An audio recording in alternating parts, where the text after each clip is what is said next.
মাননীয় মেট্রোপলিটন আদালত থেকে জনাব মাহবুব চৌধুরী সহ এই মামলার যে সকল আসামি খালাসপ্রাপ্ত হয়েছেন।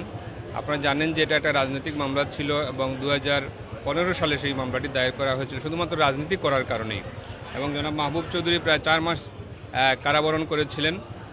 তো আমরা প্রত্যাশা করি আজকে আমরা একটা ন্যায় বিচার পেয়েছি, আমাদের যারা আসামি ছিলেন সবাই ন্যায় বিচার পেয়েছেন। তো আমাদের প্রত্যাশা থাকবে যা শুধুমাত্র রাজনীতি করার কারণে যাতে কাউকে কারাবরণ করতে না হয়, প্রতিহিংসামূলক মামলা যাতে না হয়, এটাই আমাদের প্রত্যাশা। এবং আমরা কৃতজ্ঞতা প্রকাশ করছি মহান আল্লাহর প্রতি এবং আদালতের প্রতি যে আমরা একটা ন্যায় বিচার পেয়েছি এবং জনাব মাহবুব চৌধুরী সহ যারা আসামি ছিলেন এখানে প্রায় 31 জন আসামি আজকে খালাস পেয়েছেন। দীর্ঘ 9 বছর এই 15 সালের কোতোয়ালি পুলিশ থানা মিথ্যা ষড়যন্ত্রমূলকভাবে এই মামলাটি দায়ের করেছিল, আমি সহ আরও যারা এই মামলা।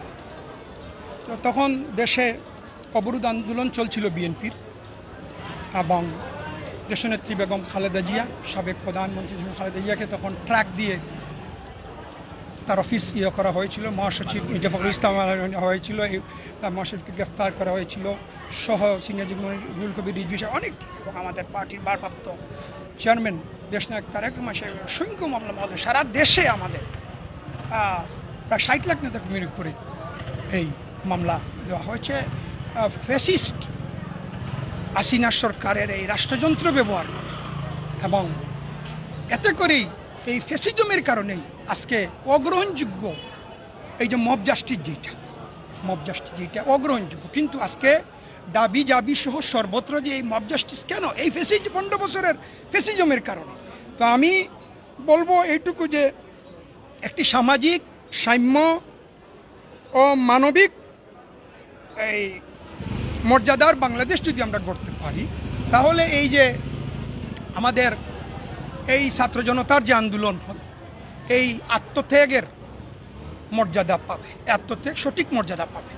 এবং আমি বলবো যাতে আর এই ফ্যাসিস্ট হাসিনা সরকারের বিচারালয় থেকে, বিচার বিভাগ থেকে যে অবিচার হয়েছে, এটা যাতে আর বিচার বিভাগ থেকে যাতে আর কোনো অবিচার না, মানুষের প্রতি,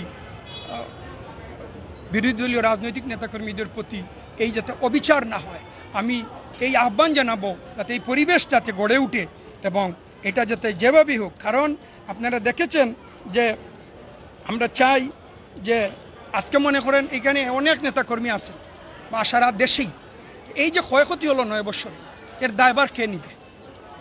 এই বিষয়গুলা আমি একটু এড করতে চাই, আসলে একটু জানতে চাই, আপনি ছাত্রদলের প্রাক্তন কেন্দ্রীয় নেতা, 90-এর স্বৈরাচার বিরোধী আন্দোলনের রাজপথে আপনি ছিলেন, তুখোর আন্দোলনে ছিলেন, তো এবং মহানগর বিএনপি সাবেক সংগ্রামী সাংগঠনিক সম্পাদক হিসেবে দায়িত্ব পালন করেছেন। তো এই মামলায় আসলে আর কে কে ছিলেন আপনাদের একটু যদি বলতেন। এই মামলায় আরও আছেন, ওই যে অ্যাডভোকেট শামসুজ্জামান জামান সাহেব ছিলেন, আমাদের জেলা স্বেচ্ছাসেবক দলের সদস্য সচিব শাকিল মুর্শেদ, মহানগর বিএনপি নেতা, সাবেক ছাত্র নেতা রেজাল করিম নাচন, কাউন্সিলর আলতাফ হোসেন সুমন সহ অনেক অর্ধশতাধিক প্রায় নেতাকর্মী।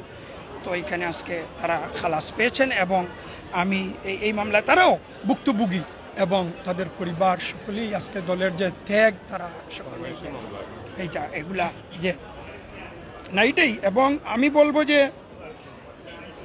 নতুন প্রজন্ম যে আজকে আন্দোলনের মধ্য দিয়ে যে একটি নতুন বাংলা, এই প্রজন্মে আর ফুলঝুরির কথা শুনতে চায় না, ফুলঝুরির কথাবার্তা মতো আর শুনতে চায় না। সেখানে আমরা নতুন ধারার রাজনীতি আমাদেরকে এগিয়ে নিতে হবে, যাতে করে আমরা মানুষের আশা আকাঙ্ক্ষা এবং জাতীয় সংসদকে একটি প্রকৃত সংসদে রূপান্তর করা সহ মানুষের, আজকে দেখেন এই বাংলাদেশে যেটি ঘটেছে এটি আর কখনোই ঘটেনি। এক কাপড়ে ফ্যাসিস্ট শেখ হাসিনাকে পালিয়ে যেতে হয়েছে। তো আমরা যদি সঠিকভাবে মানুষের আশা আকাঙ্ক্ষা পূরণে দায়িত্বশীল ভূমিকা রাখতে পারি, তাইলে এই আওয়ামী লীগ নামে সংগঠনে দেশে আর থাকবে না, এবং দেশনায়ক তারেক রহমানের নেতৃত্বে আমরা উন্নয়ন উৎপাদনের রাজনীতি বিএনপি করবে। কারণ কেউ 1000 কোটি টাকা পাচার করে দিবে, কেউ দুবেলা ভাত খেতে পারবে না, এই বৈষম্যের রাজনীতি বিএনপি আর চলতে দিবে না, এবং যে কোনো মূল্যে মানুষের অধিকার প্রতিষ্ঠা সহ আজকে আমরা যাতে এই সরকারের কাছে আমাদের প্রত্যাশা দীর্ঘ 15 বছরে স্বৈর শাসনের পতনের পরে যে আসলে এই সরকারের কাছে মানুষের প্রত্যাশাটাও বেশি, যেহেতু আমি বলবো যে সংক্ষিপ্ত সময়ে তারা যেহেতু একটা সংস্কারের মধ্য দিয়ে তারা নির্বাচনের দিকে যাবেন। এবং আমি একই সাথে বলবো নতুন বাংলাদেশ গড়ার ক্ষেত্রে যারা এই 15 বছরে বৈষম্যের শিকার হয়েছেন, খুন গুম নির্যাতন, তাদেরকে ন্যায় বিচার দিতে হবে। এবং এর মধ্য দিয়েই আমরা চাই যে একটি সমৃদ্ধ সুখী বাংলাদেশ গড়ে উঠুক এবং যাতে আগামীতে কোনোভাবেই বিচার বিভাগ থেকে মানুষ অবিচারের শিকার না হয়।